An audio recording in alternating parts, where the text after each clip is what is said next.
बिस्मिल्लाहिर्रहमानिर्रहीम। नाज़रीन, आप देख रहे हैं प्रोग्राम आज की अखबार और मैं हूं आपका मेज़बान एहसन रज़ा। नाज़रीन, शहबाज तेरी परवाज़ और अरमान दिल में ही रह गए क्योंकि शहबाज शरीफ ऑफलोड कर दिए गए और दोनों हलकों में एक दूसरे की जानिब से तनकीद जारी और सारी है। और आज के प्रोग्राम में हम कानूनी पहराई के ऊपर बात करने जा रहे हैं क्योंकि हुकूमती हलकों से यह आवाज़ उठ रही है कि ये कानून के साथ मजाक है, जबकि नून लीगी रहनुमा कहते हैं कि ये तौहीन अदालत है। तो माजरा क्या है? और वज़ीर आज़म इमरान खान साहब सऊदी अरब में मौजूद हैं, अपने वफ्द के हमरा मौजूद हैं। आम डेवलपमेंट ये है कि सऊदी अरब ने पाकिस्तान को 50 करोड़ डॉलर के तरक्याती फ़ंड्स के इजरा का ऐलान किया है। देखना है कि ये फ़ंड्स कहाँ लगेंगे। और जबकि बिलावल भुट्टो जरदारी साहब की तनकीद भी बहुत अहम है। उन्होंने कहा कि PTI जो है 30 अरब डॉलर से ज़ायद गैर मुल्की कर्जे ले चुकी है। 28 साल में जो पिछले 28 साल हैं उनमें सबसे ज़्यादा खर्च इनका है और आमदनी से 10 खरब ज़ायद खर्च कर चुके हैं।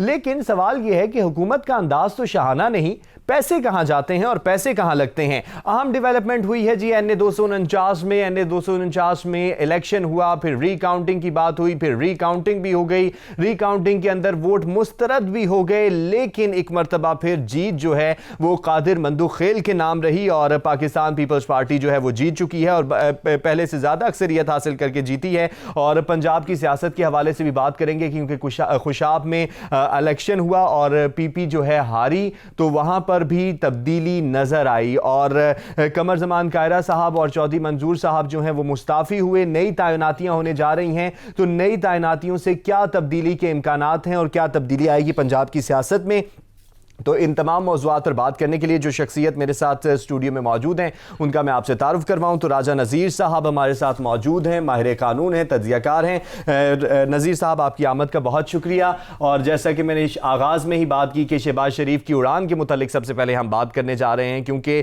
शहबाज शरीफ साहब जो है उड़ान भरने वहाँ गए दोहा के लिए और लेकिन वहाँ से वापस भी आ गए। जिस तरीके से वो गए थे उसी तरीके से वो वापस आ गए, लेकिन सियासी हलकों में जो है वो चहमगोइयाँ शुरू हो गई हैं। जैसा कि तनकीदी मामलात को आप जानते हैं, हुकूमत की लफ्ज़ी गोलाबारी वहाँ पर है और नून लीग की लफ्ज़ी गोलाबारी वहाँ पर है। तो कैसे देख रहे हैं इस पूरे मंजर को? जी एहसन, शहबाज शरीफ के बैरून मुल्क रवानगी के हवाले से जो मामला है उसके दो पहलू हैं। एक उसका अदालती पहलू है, एक उसका सियासी पहलू है। जो अदालती पहलू है, ऑनरेबल हाई कोर्ट लाहौर ने इस पर डिसीजन दिया है और यकीनन वो जो डिसीजन आया है उसमें जो मटीरियल दोनों फ्रीकैन की तरफ से सामने आया कोर्ट के सामने, उस मटेरियल और एविडेंस की बुनियाद पे ही डेफिनेटली कोर्ट ने उसको डिसाइड किया। और डिसीजन के बाद मेरे ख्याल में गवर्नमेंट को ये इख्तियार नहीं है कि उन्हें रोकें। लेकिन इसका ये पहलू है कि देखें, सबसे जो पहले है कि जो ऑनरेबल हाई कोर्ट ने डिसीजन दिया है वो आया मुतलका जो अथॉरिटीज़ हैं उन तक कम्युनिकेट किया गया या नहीं किया गया। अगर तो वो कम्युनिकेट हुआ है और वो उन अदारों तक पहुंचा है और उसके बाद किसी ने डेलिबरेटली उसको डिसोबे किया है तो फिर तो कंटेम्प्ट ऑफ कोर्ट है। लेकिन अगर जस्ट वहाँ से डिसीजन हुआ है और वो प्रॉपरली वहाँ पे मुतलका जो रेलिवेंट अथॉरिटीज़ हैं उनको नहीं पहुँचाया गया तो फिर उनका जस्टिफिकेशन रोकने का बनता है, क्योंकि अब वो क्या डिसीजन है जब तक उनके पास नहीं पहुंचेगा वो उसको प्रोब नहीं करेंगे, वो उसको नहीं देखेंगे तो वो यकीनन उनका ब्लैक लिस्ट तो है, ब्लैक लिस्ट में उनका नाम तो है। सही, लेकिन नज़ीर साहब जैसे कि ब्लैक लिस्ट ये नाम की बात है तो फवाद चौधरी साहब ने भी बयान दिया कि डायरेक्टर जनरल FIA को दरख्वास्त लिखना पड़ती है और इन्होंने दरख्वास्त वहाँ पर नहीं दी और इजाज़त मिलने के खिलाफ अदालत से रुजू करेंगे। तो इस हवाले से क्या कहेंगे, क्योंकि वो भी अदालत वापस जाना चाह रहे हैं। और ये भी खास बात ये है कि फवाद चौधरी वही हैं जो एक दिन पहले ये भी कह रहे थे जब ये फैसला दिया गया जस्टिस बाकिर नजफी की जानिब से कि इन्हें जाने दिया जाए, और फवाद चौधरी का बयान आया कि ये कानून के साथ बहुत बड़ा मजाक है।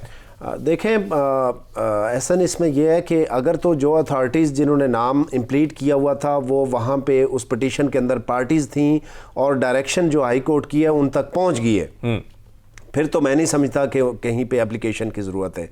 लेकिन वो अगर मरियम औरंगजेब साहिबा कहती हैं कि उनके नुमाइंदे वहाँ पर मौजूद थे। देखें ना, असल चीज़ है कि ऑनरेबल कोर्ट का जो डिसीजन है वो कम्युनिकेट हुआ है या नहीं हुआ, ये चीज़ है। अगर कम्युनिकेट हुआ है और टेक्निकलिटीज़ पे वो पोलिटिकली उन्हें ख़राब कर रहे हैं तो ये तो गलत बात है। सही, लेकिन अगर प्रॉपरली जो डिसीजन है वो कम्युनिकेट नहीं हुआ तो फिर ये है कि फिर अदारे चूँकि गवर्नमेंट का मामला है, ब्लैक लिस्ट का मामला है, ब्लैक लिस्ट में नाम तो था, तो जो अदारे हैं वो मुतात होते हैं इस हवाले से और इसी वजह से उन्होंने मेरे ख्याल में फिर वो वेट में किया, देखा। लेकिन ये है कि इसको बजाय एक दूसरे को ख़राब करने के, ऑनरेबल कोर्ट के जो डिसीजन है उसको अपने लेटर और स्पिरिट में मैं समझता हूँ कि इन्फोर्स होना चाहिए।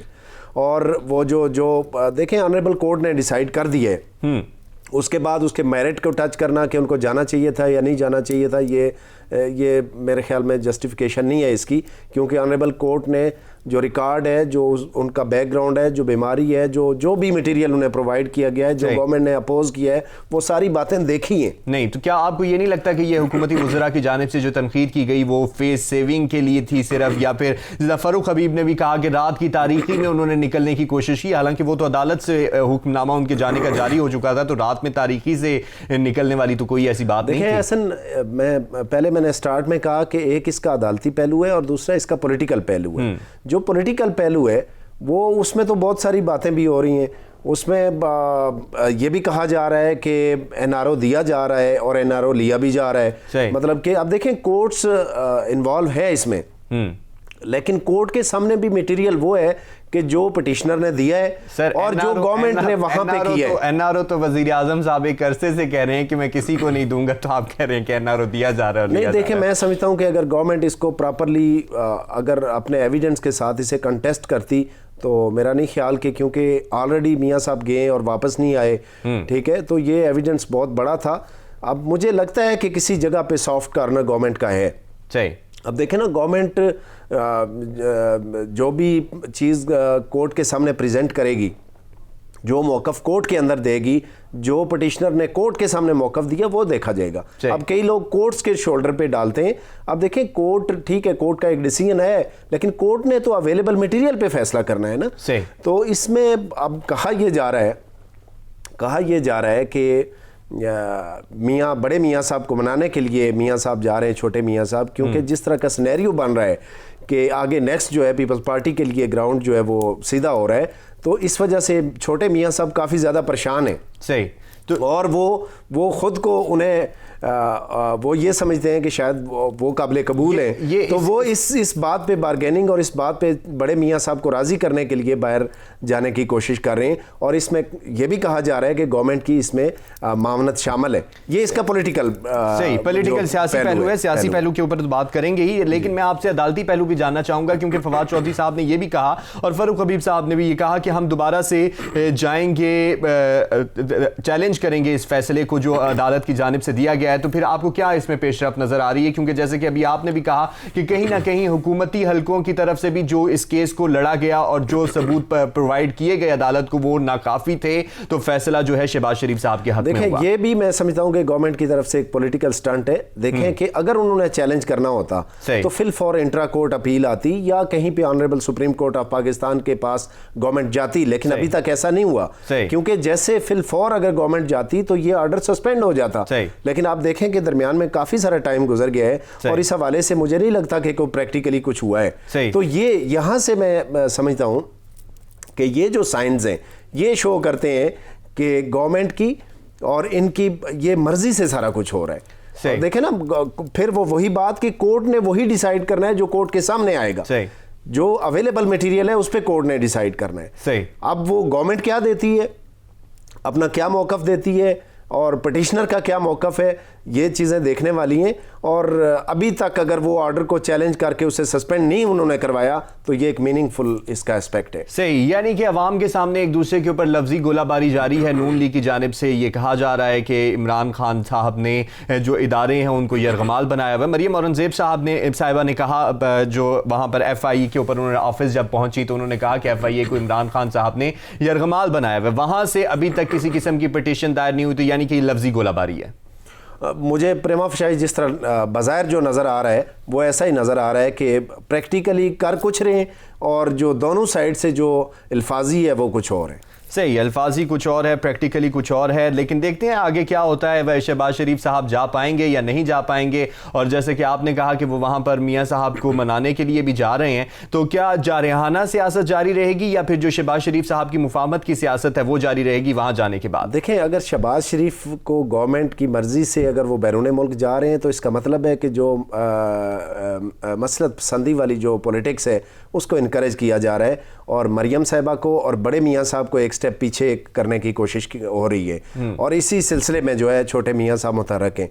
अगर ये चले जाते हैं और वापसी पे फिर सिनेरियो क्लियर होगा कि इसमें कितनी डेवलपमेंट है। लेकिन अगर देखा जाए तो मरियम नवाज साहिबा ने पिछले 2-3 माह में बड़ी जारहाना किस्म की सियासत की है, जबकि शहबाज शरीफ उससे बड़े लाताल्लुक से और खामोश से नजर आए। बल्कि जब वो जेल में थे तब भी उनका सिर्फ उनकी जानिब से एक ही बयान आता था, मैं तो जेल में हूं, मुझे बाहर के हालात का क्या पता है। ये बात ठीक है कि मरियम जो है वो एग्रेसिव पॉलिटिक्स कर रही है, लेकिन आप देखिएगा कि ये जब से बेल आउट हुए हैं, बेल आउट से लेके अभी तक का जो टेन्योर, उनके स्टेटमेंट्स को कंपेयर करें तो थोड़ी खामोशी नज़र आती है। सही, तो ख़ास मौके पे खामोशी, और फिर आगे शहबाज शरीफ का आ जाना, उनका बैरून मुल्क जाने की कोशिश, ये सारा सिनेरियो मिलाएं तो कुछ नज़र आता है कि शायद कुछ मामलात चल रहे हैं। क्या मामलात हो सकते हैं? मामलात इसमें यही है कि जैसा मैंने कहा कि बड़े मियाँ साहब को और मरियम साहिबा को मनाने की कोशिश की जा रही है कि आप एक स्टेप पीछे आएँ, और कहा यह जा रहा है कि छोटे मियाँ साहब और कुछ लोग ऐसे हैं कि जो एक्सेप्टेबल हैं और उनका सेटअप आ सकता है, तो उसके लिए कोशिश हो रही है। देखें अब ये किस हद तक कामयाब होती है, बड़े मियाँ साहब क्या कहते हैं, वापसी पे इनका क्या मौक़िफ़ होता है, वापसी होती है नहीं होती है, ये सारी चीज़ें देखने चलें। ये जब शहबाज शरीफ वहाँ जा पाएंगे और फिर वहाँ से वापस आएंगे तो तब की जा पाने में मेरे ख्याल में ऐसा मैं समझता हूँ कि चले जाएंगे। ये बस दोनों साइड से थोड़ी पॉलिटिक्स हो रही है, ये तय हो चुका है कि उन्होंने जाना। चलें वापस चले जाएंगे आपके मुताबिक, वो जाएंगे, जा पाएंगे भी, जाएंगे फिर वापस आएंगे, फिर आगे देखेंगे कि क्या हालात बनते हैं और क्या वो वहाँ पर नवाज शरीफ साहब को मना भी सकें या नहीं, या फिर वही जारहाना किस्म की जो है सियासत चलती रहेगी। थोड़ी सी बात आगे बढ़ाते हैं। वज़ीर आज़म साहब जो हैं वो सऊदी अरेबिया में मौजूद हैं, इमरान खान साहब अपने वफ्द के हमरा हैं, और अहम डेवलपमेंट ये है कि सऊदी अरब ने पाकिस्तान को $50 करोड़ के तरक्याती फंड्स देने का जो है ऐलान भी कर दिया है। तो किस तरीके से देख रहे हैं इस दौरे को, क्योंकि ये अपनी नौइयत का अहम दौरा है और आर्मी चीफ भी वहां पर मौजूद है। देखें एहसन, जो सऊदी गवर्नमेंट, सऊदी जो कौम है उसके साथ हमारा जो रिलेशन है, हमारे भाई हैं, वो बहुत गहरे हैं, और मेरे ख्याल में इतने गहरे रिलेशन दुनिया के किसी मुल्क के साथ नहीं है। वहाँ पे जो हमारी वाबस्तगी है बैसियत मुसलमान, वहाँ पे हमारा काबा, वहाँ पे हमारे आका सल्लल्लाहु अलैहि वसल्लम का रोज़ा, वहाँ पे एक एफिलिएशन है हमारी। सही। और ये जो हमारे रिलेशंस हैं ये हर पॉलिटिक्स से बाला है। सही, ठीक है। लेकिन ये जो खान साहब का दौरा है, कहा तो इसे गवर्नमेंट की तरफ से जा रहा है कि बहुत बड़ा इनकलाबी दौरा है और इसमें बहुत बड़े पैकेजेस की तवक्को है, अल्लाह करे ऐसे हो। लेकिन ऐसा बात यह है कि देखें कि कोरोना वायरस से कबल से ले के जब से ये गवर्नमेंट आई है, आप हिसाब करें कि IMF की तरफ से, वर्ल्ड बैंक की तरफ से, एशियन बैंक की तरफ से, कोरोना क्राइसिस में मुख्तलिफ मालिक की जो डोनेशंस आई, लेकिन अवाम को तो कुछ नहीं मिला। अब देखिए अभी भी पैकेज अच्छा भला पैकेज कह रहे हैं कि जो सऊदी गवर्नमेंट की तरफ से $50 करोड़, लेकिन मुझे ये बताएं कि ये सारा कुछ आने के बावजूद अगर आपकी चीनी 100 से ऊपर है, आपकी रोज़मर्रा की खाने की चीज़ें जो आपकी अप्रोच से बाहर हो चुकी हैं, उसके बाद पेट्रोलियम मसनूआत, बिजली आपकी हफ्तावार उसके रेट्स बढ़ रहे हैं, आपके गैस के जो रोज़मर्रा के इस्तेमाल वाली गैस है उसके रेट्स क्या हैं, बाकी रोज़मर्रा की चीज़ें आप देखें तो वो फिर समझ नहीं आती कि ये पैसा आता है और फिर आगे किधर जाता है, ये क्यों उसका जो रिलीफ है आवाम को नहीं मिल रहा। सही, ये ऐलान तो बहुत बड़ा है। इसके साथ एक और ऐलान भी किया गया, मैं वो भी डिस्कस करना चाहूँगा। अफरादी कुव्वत के हवाले से ऐलान किया गया, क्योंकि वफूद वहाँ पर मौजूद हैं, तो दोनों वफूद में बातें चल रही हैं, बहुत से जो मुज़ाकरात भी चल रहे हैं और बहुत से साइंस भी हो रहे हैं। लेकिन इस तरक्याती फ़ंड्स के साथ एक और ऐलान किया गया जी कि अफरादी कुव्वत, जो पाकिस्तान की बड़ी अफरादी कुव्वत है, उसको भी यहाँ से लेके जाया जाएगा। यानी कि आप के जो बैरून मुल्क में नौकरियाँ हैं उसके लिए एक बड़ा सिनेरियो क्रिएट किया गया है। लेकिन अगर देखा जाए अभी इमरान खान साहब की गवर्नमेंट में भी हमने देखा कि जब भी मसले हुए तो सऊदी हुकूमत की जानिब से बहुत से जो पाकिस्तानी वहां पर मौजूद थे नौकरी के सिलसिले में, उन्हें बहुत से मसाइल का भी सामना करना पड़ा और बहुत से लोगों को वहां से वापस वतन भी भेज दिया गया। तो इस हवाले से क्या पेशरफ्त नजर आ रही है आपको इस ऐलान के बाद कि अफरादी कुव्वत को भी पाकिस्तान से लिया जाएगा? जी एहसन, अफरादी कुव्वत के हवाले से एक बड़ी खबर है, लेकिन ये रूटीन में तो बहुत बड़ी खबर होती है, लेकिन इमरान खान की गवर्नमेंट में ये खबर मुझे अजीब इस वजह से लगती है कि कौम तो एक्सपेक्ट कर रही थी कि अब पाकिस्तान में लोग आएंगे रोजगार के लिए। सही, हाँ, क्योंकि ऐलान जिस तरह का इलेक्शन में जिस तरह का मंशूर था इमरान खान साहब का, हम फैक्ट्रीज लगाएंगे, हम बहुत सारी, अब बजाय इस पे प्राउड होने के, ठीक है एक बहुत बड़ा एसेट्स हैं जो ओवरसीज हमारे पाकिस्तानी हैं और जो अफरादी कुव्वत बाहर जाएगी वो भी एक हमारे लिए एसेट होगी और उनका बड़ा कंट्रीब्यूशन है पाकिस्तान की मईशत के अंदर। लेकिन इसको अगर उस पहलू में देखा जाए कि आज हाफ टेन्योर इमरान खान का गुजर चुका है, सही, तो वो कहाँ गई बात कि बाहर से लोग नौकरियां लेने आएंगे? सही सही सही, इसके ऊपर मजीद बात करेंगे। नज़ीर साहब, यहाँ पर हमें ब्रेक लेना पड़ा है। नाज़रीन, ब्रेक पर जा रहे हैं और जब वापस आएंगे तो बिलावल भुट्टो जरदारी साहब ने भी तनकीद किया। उन्होंने कहा कि जितने ज़्यादा कर्ज लिए गए हैं वो हमें कहीं नज़र नहीं आ रहे। तो हाजिर होते हैं, हमारे साथ रहिएगा।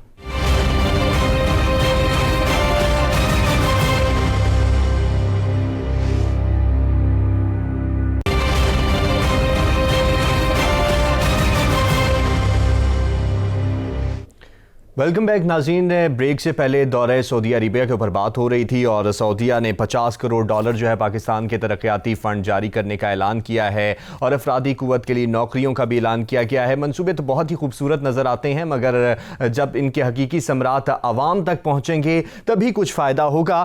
थोड़ी सी बात करते हैं चेयरमैन पीपल्स पार्टी बिलावल भुट्टो जरदारी साहब के बयान की भी। उन्होंने भी कल बयान दिया कि $33 अरब जो है कि गैर मुल्की कर्जे जो है हुकूमत ले चुकी है और हुकूमती जो मुहिम है उसको उन्होंने जाली मुहिम करार दिया है। तो बिलावल भुट्टो जरदारी साहब की तनकीद को किस तरह से देख रहे हैं नज़ीर साहब? साथ ही साथ उन्होंने कहा कि आमदनी से 10 खरब जायद जो है मौजूदा हुकूमत खर्च भी कर चुकी है। जी एहसन, बिल्कुल देखें, मैं जिस तरह ब्रेक पे जाने से पहले मैंने बात की कि इंटरनेशनल इंस्टीट्यूशन और दुनिया के ममालिक की जितनी इमदाद आई, अगर कलेक्टिवली उसको देखें तो फिर तो पाकिस्तान के अवाम को बहुत ज़्यादा इंसेंटिव मिलने चाहिए थे। कोरोना वायरस के इस क्राइसिस में अवाम को क्या मिला, बाकी आप देखें रोज़मर्रा के जो मामलात हैं, और मैं समझता हूँ कि इस हवाले से चेयरमैन पाकिस्तान पीपल्स पार्टी बिलावल भुट्टो जरदारी का जो स्टेटमेंट है वो बड़ा सही स्टेटमेंट है, मैं समझता हूँ। उसकी वजह ये है कि ये जितने भी डोनेशंस आए, जितनी भी इमदाद आई, जितने भी कर्जे आए, अगर उसका हासिल अवाम को कुछ नहीं है तो वो फिर उसका देखें ना, उसका हिसाब होना चाहिए कि नैब है, बाकी अदारे देखें, इस पहलू को भी देखें कि इतने बड़े डोनेशन, इतनी इमदाद, इतने लोन्स लेके भी अगर अवाम के लिए कुछ नहीं है तो फिर वो कहाँ पे जा रहा है? नहीं, उन्होंने साथ साथ कहा ना कि शाहाना अखराजात पे जो है पिछले 28 सालों में सबसे ज़्यादा खर्च हो चुका है, लेकिन वज़ीर आज़म साहब तो अपने घर में रहते हैं, वो हुकूमती खर्चों पे भी नहीं चलते और जितने भी वज़रा हैं उनके भी कटौतियाँ हो चुकी हैं और वज़ीर आज़म हाउस का भी बजट कम हो चुका है, तो फिर 28 साल से ज़्यादा अखराजात कैसे हो गए? अच्छा, ऐसा बड़े मज़े की बात है कि ये इस हवाले से भी अवाम से झूठ बोला गया। मैं लास्ट टाइम देख रहा था नेट पे कि प्रेसिडेंट हाउस के, प्राइम मिनिस्टर हाउस के अखराजात जो हैं वो पहले से बड़े हैं। सही, ये अवाम के सामने ये जो इनका सोशल मीडिया है वो और चीज़ें दिखा रहा है, लेकिन प्रैक्टिकली उनके बिल्स मैंने देखे हैं कि वो सदर हाउस का भी और प्राइम मिनिस्टर हाउस का भी। मुझे नहीं लगता कि वो क्यों बढ़े हैं, कि जबकि प्राइम मिनिस्टर का मौक़िफ़ ये है। सही, तो मैं ये समझता हूँ कि यही चीज़ें देखने वाली हैं। जो अदारे, नैब के जो अदारे हैं, वो सिर्फ अपोजिशन को ना देखें, बल्कि ये देखें कि अब देखें कि इन मामलात का ये जो पैसा, ये जो लोन्स, ये जो डोनेशंस, ये जो इमदाद आ रही हैं, उनको आवाम को क्यों रिलीफ उसका नहीं मिल रहा?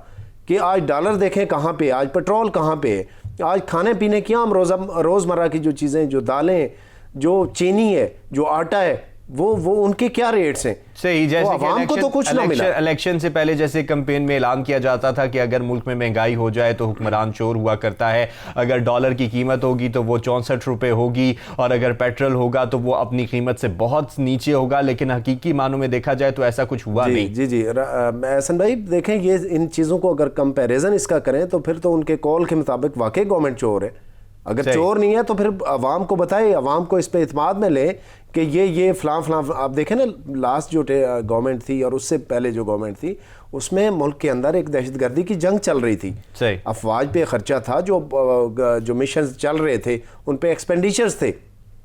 ये जो गवर्नमेंट आई है इसको तो बड़ा पुरअमन और पुरसुकून पाकिस्तान मिला है, सही, तो इनको तो डिलीवर करना चाहिए था इस हवाले से। लेकिन वो कहते हैं कि जब हम गवर्नमेंट में आए तो मईशत बहुत बुरी तरह से गिर चुकी थी और हालात बड़े दिगरगूं थे और हमने पाकिस्तान को खड़ा करने की कोशिश की, क्योंकि जितने भी चोर थे वो सारा कुछ लूट लाट के बाहर ममालिक में अपने मकान और बिल्डिंग्स बना चुके हैं और सारा कुछ वहाँ पे पैसे जो हैं वो खर्च कर चुके हैं।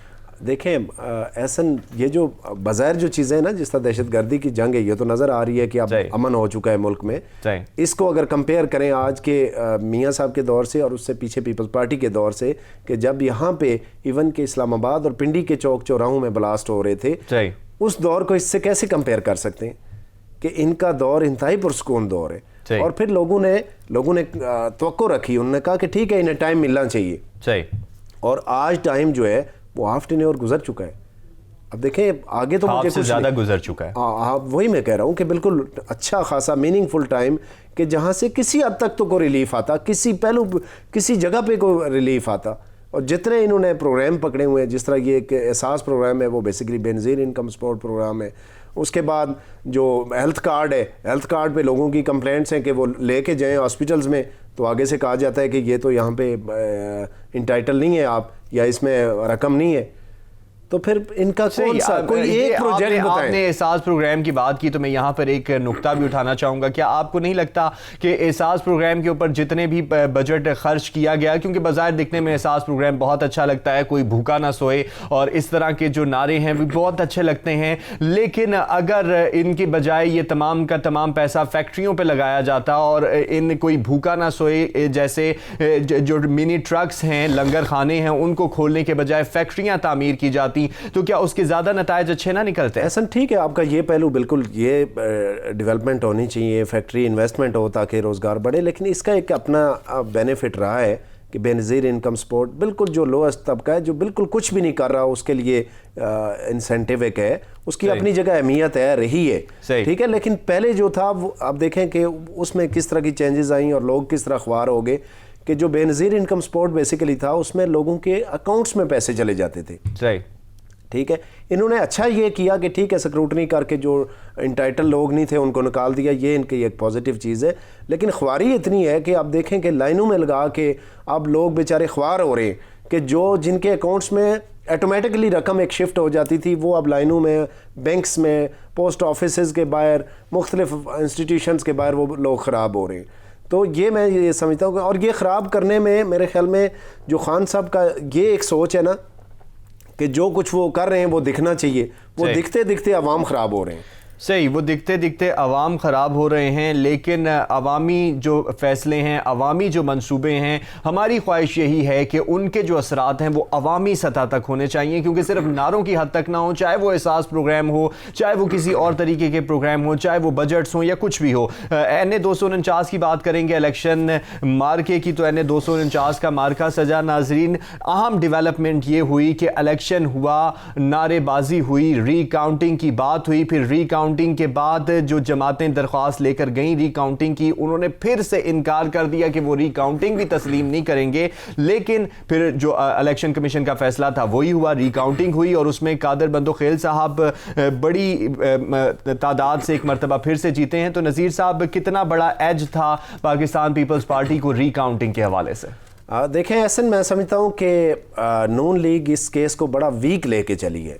इस केस में चूँकि मैं कौंसल था तो मैंने बड़ा क्लोजली इसको देखा कि उन्होंने जितने भी वहाँ पे कॉन्स्टिट्यूएंसीज थी ना, जहाँ पे वोट पोल हुए, जितने पोलिंग स्टेशंस थे, वहाँ पे किसी भी जगह रिज़ल्ट के डिक्लेयर होने तक नून लीग की कोई कंप्लेंट नहीं थी। और फिर जो कंप्लेंट बाद में सुबह कोई तकरीबन 2:30-3 बजे जो फर्स्ट उनकी कंप्लेंट आई, वो उनके रिज़ल्ट, उस हल्के के रिज़ल्ट के डिक्लेयर होने के बाद आई, जब वो हार गए। और फिर जो कंप्लेंट उन्होंने RO के सामने फाइल की, वो बिल्कुल एक एम्बिगुअस किस्म की, उसमें कोई स्पेसिफिक एलिगेशन नहीं था। सही। इसके बावजूद उन्होंने इसको चैलेंज किया वो इसको डस्का के इलेक्शन से कंपेयर करते हुए वो समझ रहे थे कि हम उस तरीके से इसको टैकल करेंगे और दोबारा से री इलेक्शन की उम्मीद कर रहे थे। जी, री इलेक्शन की प्रे भी उन्होंने की। सही। इसमें चूंकि हमने प्रॉपरली वहां पे आर्गू किया, उनकी प्रे थी कि, लेकिन अब चूंकि जब उन्होंने पिटीशन फाइल की तो पिटीशन के अंदर प्रॉपरली उन्होंने जो ये वर्जन के उसको री पोलिंग की तरफ जाया जाए वो प्रॉपरली वहां पे अवेल नहीं किया। लेकिन अगर देखा जिसकी जाए वजह तो से 45-46 के ऊपर दस्तखत भी तो नहीं थे। जी, मैं सुने ना, वो री पोलिंग की बाद में इन्होंने जब आर्गुमेंट्स का स्टेज आया तो री पोलिंग को अलेज करने की कोशिश की, लेकिन ऑनरेबल इलेक्शन कमीशन ने कहा कि ये आपका केस नहीं है, आपका बेसिकली री काउंटिंग का केस है। सही। आप इस हद तक रहें। तो फिर ये री काउंटिंग में आए, और री काउंटिंग में भी मैं समझता हूँ कि इलेक्शन कमीशन ऑफ पाकिस्तान ने सफिशेंट इन्हें रिलीफ दिया है कि उनकी जिन पोलिंग स्टेशन पे उनकी कोई रिगिंग की प्रे ही नहीं थी, वहाँ पे भी उन्होंने पूरे हल्के के लिए ऑर्डर कर दिया कि आप इसको रीपोल करें, री काउंट करें। सही। री काउंटिंग के बाद फिर मैं समझता हूँ कि वहाँ पे से एस्केप करना इनका बनता नहीं था। वो वहाँ पे खड़े होते, क्योंकि कानून में भी इसकी गुंजाइश नहीं है। कानून में अगर कोई देखें, अब ऑनरेबल इलेक्शन कमीशन का फैसला है, उसके फैसले को आरओ ने इम्प्लीमेंट करना है। सही। आप वहाँ पे अगर पॉलिटिकल स्टंट लेके उस स्टंट के ज़रिए आप साइड पे होते हैं और फिर कोशिश करते हैं उसे डाउटफुल करने की, तो वो फिर वहाँ पे उन्होंने आरओ साहब जो बेसिकली वहाँ पे जज हैं, वो उन्होंने उसको देखा उस मौक़िफ़ के, और उन्होंने अपनी उस रीकाउंटिंग को जारी रखा।